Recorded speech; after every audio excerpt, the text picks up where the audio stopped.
Welcome to Ridge Life. I'm Tim. I'm Meredith. And today is the day you have been waiting for. We have said we're going to do this for well over a month, right? Since the wedding. We said... No, since like February. No, that we would tell them. We never said we were going to tell them in February. Oh, okay. No, okay. I mean, it was happening in February. Guys, what we're going to do today is tell you why we almost canceled, postponed, and or eloped the wedding that we just had. This is true. This is true. I will tell you this, like she said, February, it was some rough times. Or maybe it was like January. Yeah, it was January, February, March. I mean, leading up to it, you guys saw it in us. The video we did about it was emotional for me because we were excited. You know, I proposed. That was last December? Did I propose in December? Because we went to the concert. It was November. Yeah, I think. Yeah, because we went to the Bikes, Blues, and Barbecue in October. Okay. And it was the month after that we went back to Arkansas, right? Okay. Yeah. I should know when I proposed. Guess what? I've got it on my phone. Oh, there you go. I Good. do. Since both of our memories are not that So sharp. we were excited. We were going to get married. We started planning, and we knew exactly where we wanted to get married. I mean, because when we saw, it was Bike, Blues, and Barbecue, right? When we saw that, we went to the Crescent Hotel, 1886 Crescent Hotel in Eureka Springs, and it spoke to me. Did it speak to you then, or was it kind of a little bit? No, it's awesome. We were walking through and I said, this place is awesome. This is where we should hang out with our family. I wasn't necessarily thinking like a wedding. Originally we talked about... I was just thinking it would be a really fun weekend with family and friends. Well, I was always thinking about a wedding. Oh. I knew I wanted to marry this girl. I boop you too. Oh my goodness. She said that during her vows and nobody understands what that means. You guys probably don't know what that Another video. Another video. I boop you too. We'll tell you what boop means.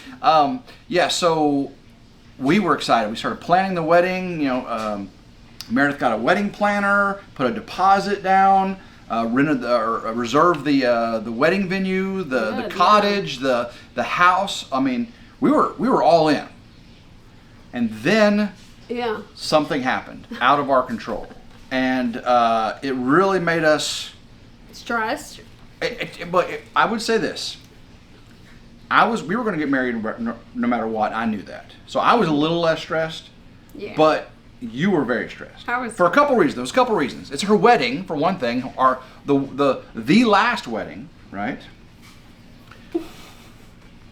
Right? The last wedding. Hopefully everybody that gets married says it. No, I said hopefully everyone that gets married thinks it's their last wedding. Yes, well, I think you and I both agree this is our last wedding. If anybody gets married and thinks it's not their last wedding, then they have a problem. Right off the bat, that's an issue. Then someone should object. Someone should stand up and object. So we told you that there was a possibility. You know, we did. We were postponing the wedding. We didn't cancel anything. No, I think it was just pause. It was a pause. Yes. It was like, hold on. Yeah, we had time to say we were gonna cancel, but we weren't yet. We knew we could though if we had to. What we did do is cut back. No DJ. Well, that wasn't really then. Right at that moment when we told everybody, we just paused. It was just pause. Yes. It was just pause. But that's when we started having the discussions about. Okay. I don't even think we had discussions then, babe. No, you're right. At that point, we just paused. You're right. I was frozen. No, you're right. Like actually, at that point, it was just pause. It was actually a huge pause. You're right. No, you're remembering better than I was. Yeah. Because this was a progression. I did not have any discussions. This was a progression. Before we get into that, though, I know because as soon as we tell what it is and everything, a lot of people are going to be done watching. Y'all are not going to leave us. I definitely want to say I married the right woman. Because today, Tim was like so excited about this. I had a live premiere this morning, and I was on the computer talking to Auntie Ann and Paul Honeyman and Terry and Alan. And say the dryer was broken a couple of days ago during the weekday, and I texted Tim. I knew exactly what it was. Willa had a bathing suit that had beads on it. I'd put the bathing suit in the dryer, pulled it out. The dryer was going do like super loud, and it just sounded like it sounded broken. And then I pulled the bathing suit out, is missing a bead. I'm like, dadgum. I knew there was a bead stuck in the wheel of the dryer. So I had texted you because it was a weekday, so I had to run Hudson to his summer school and his events and all this stuff, and I had to work all day. So I said, babe, the dryer is broken-ish, and we're going to have to try to take it apart. There's a bead somewhere deep in there. I've already climbed into the basin to look for it. I've stuck my fingers all the way around the rim. I could not get it out. I said it is, like, in there. So, yeah, I had put that on you. Said, can you bring your tools? I did say bring your tools. And guess what? Didn't need my tools. I don't know. No. So Tim had his, premiere? Premiere, yeah.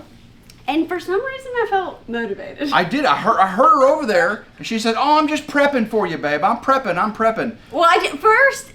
I mean, once I get my mind on something and I get kind of into it, I just want to keep going usually. So I thought he's gonna do his premiere. I'm gonna pull the dryer out, and once I pulled it out, I was like, oh. I felt really like we were filthy, nasty people.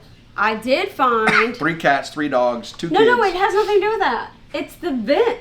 What's that tube called? The exhaust vent. Exhaust tube. The exhaust vent that like pushes out the ick and the lint from the dryer that passes the lint filter had a hole in it. So every time I've been drying it was twisted clothes, and it had a hole in it. I've been like dusting instead of like putting the dust outside of the house. I've been dusting behind the dryer. It's just been blowing because it had a big hole in it.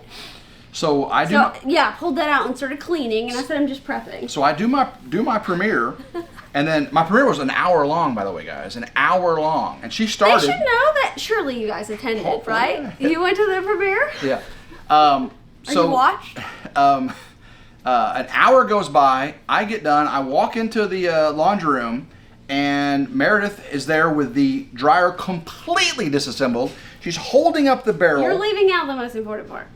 Well, let me tell my observation, then you tell the most part. Okay. So I walk in, she's got her hand in the barrel, the top is gone, the front is being supported by this hand, she's got a broom holding the top up, right? And she said, there it is, there it is, there it is. Now what did you? I was going to say the most important part was I started to disassemble the dryer, and I could just tell, like, okay, this side looks like it comes off. I did consult YouTube momentarily. I couldn't find a video that was exactly my model, but I kind of just like watched 2 seconds of other videos and popped the top, did this, whatever. And Tim starts yelling like 15 minutes or 30 minutes into his review. He goes, babe, you know my OCD is killing me that I can hear you doing this project without me. Yeah, during the premiere, I'm like, hey, I hear screws, I hear things coming apart. She's like, it'll be all right. I said, I'm just prepping it for you, yeah. so it'll be ready. So I walk in, and she said, there it is, and we had to get a screwdriver. Willa came in to help. Realized we need to teach her different tools, you know. At that point, it only took like 30 seconds. So got the little bead thing. It started spinning freely. We started putting it together, and I said, all right. She said, she said, get the screws. We'll start putting the screws in. And I'm like, all right, where's the screws for this? She goes, you're gonna hate me. It actually wasn't as hard as I thought it was, but yeah. No, about the screws, remember? No, I know. So I knew that like when Tim disassembled it, he would have wanted me to put all the screws of equal sizes in a couple screws here, a couple together. Screws here, a couple screws here. And I just took a screw out and put it. I did. She had a big old pile of screws. I mean, I knew that I could figure out which ones went where. So she said, get the screw that goes in the front. And I'm like, there's a big old pile. She goes, it's the only one that fits this, right? Because she had one already, and so I had to grab the second one. No. I had the tool to take it out, because what are those called with the 6-sided hexagon things? Yeah. What are those called? A wrench? Yeah, socket. I said, get the screw that fits this socket, because this is the one that comes on this side. Yeah. So luckily it was right there, and so then we lined it up, put the thing together, tried it out, right? It didn't work. Couldn't get it to work. No, that's not true. It worked right away. No, it did not. That's not true. We had to close the door, remember? We were like, oh my gosh, we broke this. You said, did I break this? That was the first thing you said. No. Oh my gosh, did I break this? I should have been like, you are breaking it because you have the door open. No, she didn't say that. I was standing there with the door open. I was like, oh, maybe I should close the door. It's a safety feature, right? So anyways, all that to say, I fixed the dryer all by myself. Okay, no, okay. The story's not over this. It's a rambling, right? So we have to tell the whole story, like Paul Harvey, the rest of the story. We'll get to the main story in just a second. This is going to be a 40-minute ramble. So before the rain comes, I had to go down and fix the water issue in the barn. I had the tractor, Karen, her little Kubota tractor. I got a new tire on a wheel, so I had to go put the tire on the tractor. And and if anyone's seen our prior ones, they will have seen how the tire has been leaking on my tractor a long time. So I put the new tire on the tractor while she was completing putting the dryer together. I dug a new berm to keep the water from going in the barn and got all that. I come back up here, and she's got it all assembled. I cut the bad part of the hose off for her, so she slid. And guys, she had the dryer slid back, and originally the hose was accordioned and squished. She had slid it back to the hose was one straight accordion. Well, that's my wife. That's my wife. High five. We didn't get a high. Robert's high five on that one. You're Robert's now, right? I know. I think Tim was like, babe, I think you thought I was sexy. Oh man. I mean, not only is she good looking. Because he came to give me a kiss, and I said, like, babe, I look really gross. He goes, you do not look gross. You just fixed a dryer all by yourself. Yeah, I mean, not only is she beautiful and smart, she can apply herself, you know. I was like, I'm dirty, I'm nasty, I'm gross. He's like, you're not gross. You just fixed a dryer. And you really don't like getting dirt on you and you know all that stuff, and but she did it. It was icky. All right. Well, my biggest pet peeve, guys, is sticking. This is like a weird thing that I have. No, most people don't like to stick their hands. Yeah. I don't like to stick my hand in places where I can't see. Couch cushions, tubes, the disposal. You could never be on Clarkson's farm. Why? He sticks his hands in places. Oh gosh. The cows. Something about I don't know. I'm not even gonna go there. But like I have this thing like if I drop something down to the disposal, I'm basically like calling the kids, doing something about that. Well, up in the lint filter, there's like this tube, and we had a few escaped runaway lints, and I was like, I bet they're in there. And Tim's like, I don't know, my hand's not too big to go in there. I tried. I stuck my hand around the corner. I pulled out a screw though. I was like, oh. It was okay. There was nothing deadly in there, but. So one final thing before we get to why we almost didn't do the wedding the way we planned on it. One more thing. We planned on it. Last night, we went out to dinner. Oh yeah. And so awesome. We have some viewers that followed us for 3 years, at least 3 years. I know. Right? That's when I first bought that property. And he's been following me since and they moved down from Chicago. They moved to this area. They actually live 5 miles from Meredith. Is it even 5 miles? I thought he said 5 miles. 5 minutes. No, he said 5 minutes. 5 minutes. Yeah, I was gonna say. I think it's in the like country, a mile or a mile two. is a minute. I mean, because it's. I think it's like 1 mile or 2. But they had said we need to get together. We actually saw him at the car wash that one day, and so finally we said, hey, because they wanted to take us out to eat at the first place we had our first date, right? Harry's Italian restaurant in Millington, Tennessee. So we said, yes, we're going to make that happen. So last night, we made it happen. They made it happen. And we met them there. We drove by them. They were sitting on the front picnic table, or the bench. And they're like, well, there we are. I knew immediately that was them. We parked, we got in, and we hit it off right off the bat. Oh, it's a great dinner. In fact, you should pop a picture of us all in here. Yeah. Right here is a picture of Russ, Vicky Joe, me and Meredith eating. Just got done eating, and look at the sun behind us. Check this picture out. Woo! Look at that. I mean, the sun was setting. That big wall cloud was rolling in. It was pink, cotton candy pink, and everything. Anyway, it was a great meal, great conversation. Thank you to Russ and Vicky Joe. A fun night. I mean, we could have talked all night. They said the same thing. What are the odds that we have YouTube fans just down the road? So that's nice. And we're fans of them now. Absolutely. Absolutely. They're great people. So thank you, Russ and Vicky Joe, for the wonderful meal and the great fellowship. It was very much needed. That was very, very good. That was a good night. Great night. All right, so guys, Meredith and I discussed before this video how we were going to present this, because there are some issues that are still kind of sensitive, right? Meredith is an attorney. She's a judge. She works in a corporate environment. She's, got responsibilities, and So there are, things can happen in that You environment. mean by discuss we decided that maybe you quit rambling for a minute and let me ramble? Yes. So I'm introducing. I'm giving you the floor. I'm giving you the floor. So knowing what I just said, guys, I want to impress because she's going to make it. She has her way with words to make it sound. It was rough. It was rough. It was very tense for her. There were nights of crying. There were nights of crying in the bed. Well, I am a woman. And I am a woman. I did my best to comfort her. Stop. I'm telling. Am I not telling the truth? No, you're telling the truth. And so she's going to tell you this story. I'm telling you, it was pretty intense. For about 2 or 3 months. But I'll tell you right now, God is great. It's all yours. Okay. Big lead up to that. Okay, so, whew. I don't even think I've gotten much of a chance to tell or taken the time to tell you all what I do I think everybody knows I'm an attorney, and beyond that, I don't know that we've talked. And the judge much. is just a part-time thing for the local municipal. Oh, yeah. That's just her side gig. Right. The judge event is only. It is very, very, very much part-time. It is not my full-time job. So what I've done for the past, I think going on 14 years, is Guys, she's 62. What?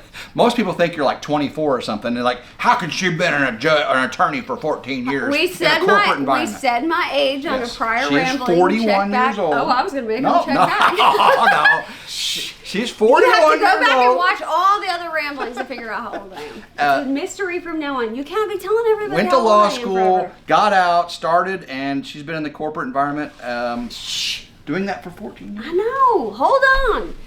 So for 14 years, I have been in-house counsel, which means I'm not an attorney that usually goes to court. I'm not an attorney that argues cases like you'd see on all these exciting TV shows. I am one that is hired by companies, and I work for companies, and then I help them internally, whether it's with contracts or HR issues or growth. A lot of what I do is growing companies, and that's called mergers and acquisitions. So I help companies expand and either acquire more companies and get bigger, or even sell. I've been part of companies that I help them sell and become part of or merge and become part of a bigger organization.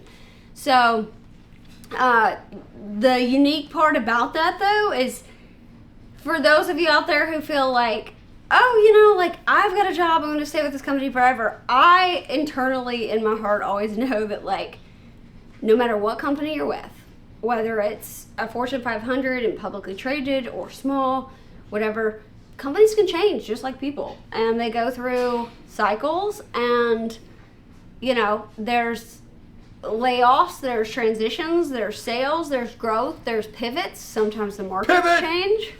Pivot! Right. And what TV show is that from? Yeah, and so you never really know what direction, we all get the sense of comfort with the jobs that we have, but. Yeah, I was in the Navy, and then I was with my steel company for almost 27 years. Mm-hmm. So I have zero understanding of your history. Yeah, right. Because not my history. Even though knowing all that, I have been very blessed and grateful in that every time I've transitioned, I've been recruited or pulled away by another company. But, so when we decided to have our wedding and everything, I was in a certain status. Well, hold on one second. So when I first met you, you were working for a company, you liked it, you had some good, Blake worked with you had, but you got a better opportunity. This was when we first started dating. That is true. Right? She got a better opportunity. I did move companies while we were together. We first started dating, and she went to this other company. And it was a remote company in a different state. She would work remote. It was a good opportunity. It was more money. And, yeah. Right. I even changed jobs while we were together at the beginning. So that would have been before. Actually, that was right probably when I was introduced to the channel. Yeah. Because basically we dated for a few months, and then I put you on, and that was about right at the time you started a new job. Yeah. So, anyways, I'm kind of limited as to what I can say as to details, but I will say this because as an executive and in-house counsel, I have a duty of confidentiality to my clients, and I have an ethical and fiduciary duty to my corporations. But I am able to say that around the time we had booked the venue, booked the wedding planner, and I think I'd only done those two things. I think I'd held the rooms. That was the most expensive ones. Yeah. The wedding planner and the venue. That was the two. Well, I don't know if the wedding planner was that bad. I'm not going to knock her on that. She was pretty good. She was a pretty good price. But that was the deposit you put. More yeah, expensive, that was the two deposits. Yeah. But I had already paid the first part of those, and then for various reasons, I realized I might need to explore other opportunities and look for other options and make a transition. It wasn't, and that was stressful for me because, we're not like young chickens where it's, you're coming out of college and you just think, oh, we're going to get married and my daddy's going to pay for it and money grows on trees and let's just live our best life. I mean, we've been through life. Every dollar we think that we would be spending on a party or an event we've got to balance it against the animals, the house, the obligations, my kids. You have a retirement that you've set up, but to pay for the house, to build, and to live on the rest of my life. Right. Yeah. Because YouTube helps pay some of the bills, but it's not right. a huge livelihood like some people. I mean, if you're a giant channel with 1 million subscribers, yes, you can make. But what I do, it just helps me pay some of the bills to live a comfortable life. So that transition or that instability was what made me just be like, pause. I can't think about this. I have to evaluate options in the future. So yeah, I want to say this, that I've had 2 jobs basically my entire life. I had a bunch of high school stuff, but I had 2 jobs: the Navy, college, the Navy, and then my steel mill, right? But you were really fortunate that your steel mill was so long, secure, stable, and they paid you well. They pay very well, and that company, since they've been making steel since 1950 some odd or 60 something, has never laid a person off, ever. That's amazing. Steel mills, that is phenomenal for any corporation. So job security was always, I never ever worried about job security. Right. Ever. So, but Meredith, not that she worried about job security initially, you've always had very good opportunities. You graduated college, you got a job, you got another job, then you got another job, and always because it was an opportunity. Law school and went back to school. College, law school, yeah. But you've always had opportunities, and you worked hard for them. Mm-hmm. Okay, she's not been given anything in life. I know her history. She has not been given anything. She has worked her tail off for everything she's gotten. So she took this opportunity in another state, and it didn't take long. This was not your normal procession of your career.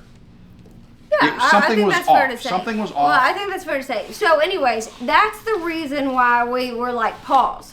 Because also another thing is like, if anybody's gone through a major transition in life or a reevaluation or like questioning of stability, it was also one of those things where I was like, hold on, I don't have time to think about this party. I need to think about what I'm going to do cattle to next. feed, horses to feed. No, I need to think about the next place I'm going to work. Well, the next place I'm going to work. So I hit the ground running, exploring opportunities, next steps or whatever. And another important thing for me that I have taken into account is I'm very fortunate based on what I've done that when I do find a job, it's a great opportunity, it's a great job.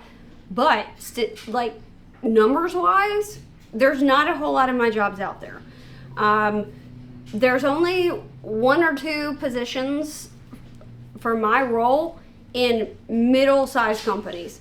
Now, you get your huge companies, like your publicly traded Fortune 500, they do have in-house legal departments, but still, those are rank and file, and a lot of those aren't really looking for the skill set I have, which is all around.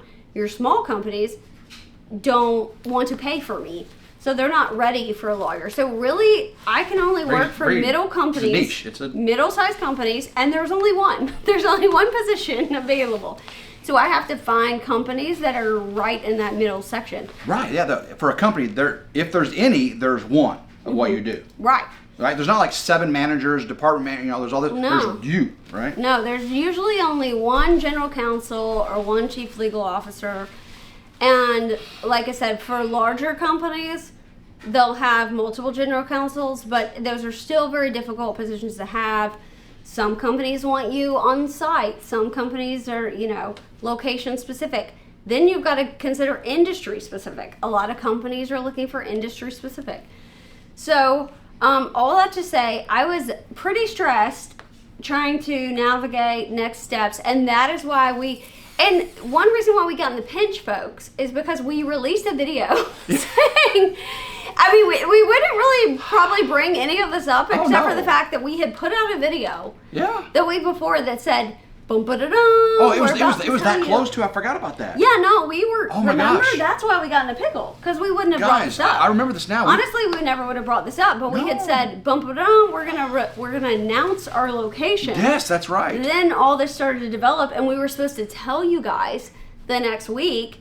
And then I started getting hints that I need to make a change. And I was like, hold on, pause, time out. And then that's why we had to make the video that said, hold on, we're not really sure. All this to say that, like you said, God is good. And I've ended up finding an amazing position with a car wash company in the Northeast. Super cool people, amazing opportunity. I love these people. I got to meet them. They were awesome. Oh, they're awesome. Oh, yeah. I just started, this past week? Yeah, Monday was your first day official, right? And they're really great people. It's a great organization. I'm super excited. We're doing great things. We're growing. It's awesome. And so everything's worked out. Everything's amazing. But that is why we had to pause the consideration. And y'all, bless my poor wedding planner, because oh yeah.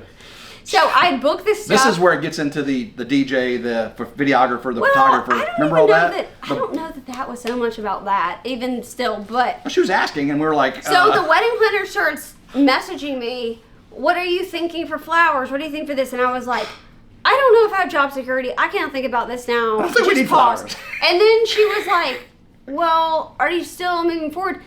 Here's the fact, folks. Like, even though I was stressed and I was anxious, it's not like I wasn't completely out of money. It wasn't, and I, as an attorney especially, feel there's a value in honoring your word and your contracts. I know that a lot of people out there would be like, oh no, attorneys are dirty. You think you can just argue out of everything. You can't. I probably could. But I, at the same time, think that that's just not who I want to be, and that's not who I am. So I told my wedding planner, no, I signed the contract. I'm going to pay you. I said I would pay you. I've got it. And I told the venue that. I said, I signed the contract. I know I've only put the deposit. I'm not canceling. I'm not trying to wiggle out. I'm not broke. I'm not telling you I'm broke, but I don't know what I want to plan. So I was like, just pause, okay? I will pay you both, but just pause. I don't want to plan it. And bless their hearts, they are just unfrozen for a month or two while I was looking for a job and reorganizing and stuff. So, but all of that to say that, Amy and VS Events did amazing, considering how beautiful our event was when I only engaged, started answering them. A few weeks before. It was really close. Or maybe a month and a half, or a month before. We started answering the questions about a month or so. Yeah, actually giving them concrete answers. But I will say this. She asked me, what do I want in this wedding? I said, well, obviously, I just want you there, right? But we wanted it to be in a beautiful location where all of our friends and family could enjoy our celebration. Mm-hmm. That was the biggest thing for us, is if we didn't have the flowers, or we didn't have a DJ, or we didn't have, some of these traditional things that you'd see at a really nice venued wedding, that wasn't important to us. That the people that go, we didn't have steak and lobster and plated dinners and seating arrangements, and we had a beautiful wedding. Beautiful people were there. The accommodations were amazing. I thought that VS Events, Guys, I was so chill about this because I was busy getting another job, starting another job, transitioning. Just that when I showed up, we had a meeting. They texted us and said, or they emailed us and said, y'all are going to meet on Friday at 2:00 for the wedding. Oh, yeah. So I was like, Tim, I think we have a meeting at 2. So we go and we show up. And I was like, are we supposed to practice the wedding? And they were rehearsal? like, yes, that's now. And I was like, I didn't tell anybody. And so even the day of the wedding. Pivot. Even the day of the wedding. I know. Then I was like, I think we need to practice. The day of the wedding, my mom was like, you told us so little. We looked down the hall and we're like, that must have been another event. Like, I even walked in the room and I was like, is this all of our stuff? Oh, they did an amazing like, job. they did a great job with the budget that I gave them. I mean, like, I was just like, wow, y'all got all of this? That was amazing. So, to how it turned out, we were just amazingly inspired. So, again, this timing of this, there was this couple month period. It was very, very intense. We just kind of let things happen, right? And then we scrambled at the end. You'd start working on this new job opportunity. It was like a week before the wedding, it was set in stone. Oh, yeah. Like the week of the wedding, actually, I think. Wasn't like Monday or something, like the week of the wedding? It was like that weekend? Yeah, Guys, it was like right before the wedding, everything just happened. I know, and I remember saying to you, like, isn't that a blessing from God that, like, He gave me a new job right before we're actually getting married so that I could go and enjoy it and not be stressed out. Right, because if there was an opportunity and you had to wait till after the wedding and is it really going to happen? Can we really, It was But no, it was pretty much set in stone. We had the wedding. It was amazing. It was beautiful. It was just a storybook to me. It was so nice. So you guys might not have known how stressful it was for us, mostly Meredith. Because we try to keep things light and cheerful, but it worked out, and we were very, very happy. And we're glad that you guys were patient with us. And if there's some of you still saying you didn't tell us exactly what happened, she is an attorney, and there are legal ramifications. Well, just as a corporate representative, I have to be discreet. Yeah. I have to let things develop. But it's super exciting that, and once I post things on LinkedIn, once I've made a transition, I can share that. But, at the same time, I am the big mean person that gets called when employees share too much information on social media. So, I am the one that, helps the company organize, public announcements and things like that. So one thing about this new job, we found out, it's only 30 minutes from my family in Connecticut. Which is very cool. Yeah, so when she goes to do her corporate events and stuff, I can go visit family. This is true. Yeah. So yeah, we have a lot of exciting things on the horizon. It's very nice. God has blessed us. And it also is a testament to, and I try to remind myself this all the time, but I'm going to put it out there just as an aura to anybody who's going through anything. You think you can plan for life, you think you can control life, and sometimes you have to just say, you can't. You have to wait. You have to wait for opportunities to come. You have to wait for God to send His path. But also, keep trying. Keep trying. And during the time that I was frustrated or confused or anything, the tentacles and the work and the amount that I put out into the universe, guys, it was exhausting. I probably had countless networking talks going around, phone calls, Zoom calls, everything. And it gets tiring. While doing your job. There's times where you feel oh gosh, I got rejected, or I'm down, or no, they don't like me, or I didn't do this well enough, or is there an opportunity out there?